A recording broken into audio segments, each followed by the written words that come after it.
Ayun mga Lodi, update tayo sa Pi. Malapit na malis sa 520 na mga Lodi. At eto, update tayo. OKX, Bitget, Gate.io nag-announce na sila na ililis nila ang Pi. At makita nyo ang total na kung saan na-deposit na Pi dito sa tatlong exchanges. Pinakamarami ang OKX, okay? So ngayon, pero kasi akong nababasa about strategy daw na gagawin para ma-secure yung price na gusto ng mga ka-GCV natin, okay? Ayan. So, gusto nila, may strategy sila eh. Ngayon, sabi ko, hindi yan mag-work. Bakit? Kasi exchange to mga Lodi. Okay, meron tinatawag na seller at saka buyer. Kahit anong ilagay nyo dyan na price, sa tingin nyo po may bibili dyan sa price na yan. Tandaan natin na itong 73 million mga Lodi na Pi na na-deposit dito sa tatlong exchanges. Okay? Wala pa yan dun sa total supply. Wala pang 100 billion mga Lodi. 80% is maibibigay for free dun sa mga pioneers na kung saan nagmamine. Ngayon, paano? Ikaw, bibili ka pero may nagbibigay ng free. Di ba? Isipin mo yung ganun.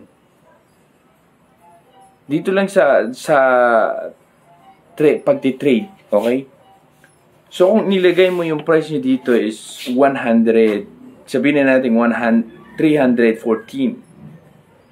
Okay, eto kayo, mga seller ng 314. So, lahat kayo dyan, 314 gusto nyo. Ngayon, eto naman, nag-set sila ng kanilang sariling price. Okay. Hindi sila bibili dun sa siniset nyo. So, ibig sabihin, walang mangyayaring transaction. Hanggang magkaintindihan kayo sa transaction, dun na may execute or magkakaroon ng transaction or buy and sell. Ngayon, sa tingin nyo ba merong mga buyer na kung saan pupunta dun sa sinet yung price na ganun kataas? Diba? Na alam nila meron namimigay ng free.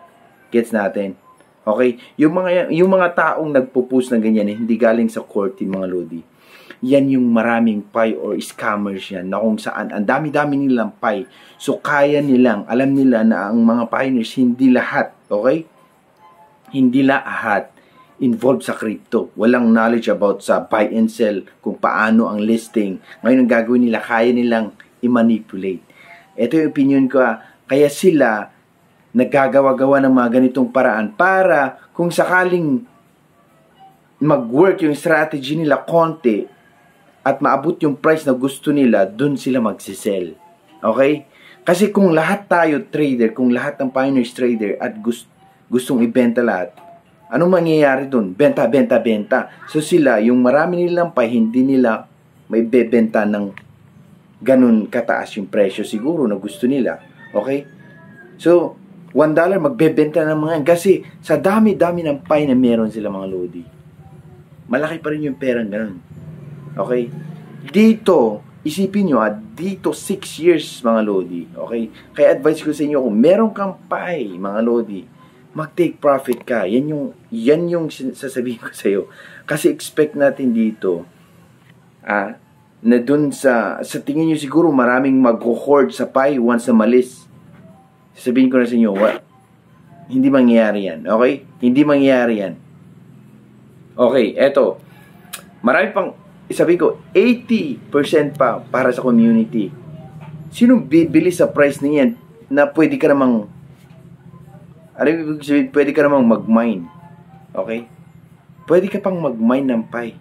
Kung ganyan yung price mga Lodi, di mayaman na tayong lahat. Okay? Kaya sabi ko sa inyo, mag-take profit kayo. Huwag yung pansinin yung mga pinopost ng ibang lahi na hindi naman galing sa core team. Alam ng core team yan, tumatahimik lang sila kasi yan ang way para mapahype ang isang project. Okay? Paano pag sabihin nila na ganito? Wala na, lahat kayo. Wala na. Nanghina na kayo ng loob. Pero once sasabihin nila yan na wala namang ganyang price talaga eh. Kung ano yung price exchange, yun na yun. Anong mangyayari sa inyo? Anong mangyayari dun sa mga ibang tao na naniniwala dun sa GCV? Sasakit yung loob nila at wala na. Hindi na nila susuportahan. Pang-hype lang to mga Lodi. Okay? Kaya nga sila nananahimik kasi party yan. Kaya yan yung opinion ko lang, gagawin yung mga Lodi. Once na malis, kung meron man kayong mag-take profit kayo, napaka-importante yan. Okay? Napaka-importante. Yun lang. Okay, God bless.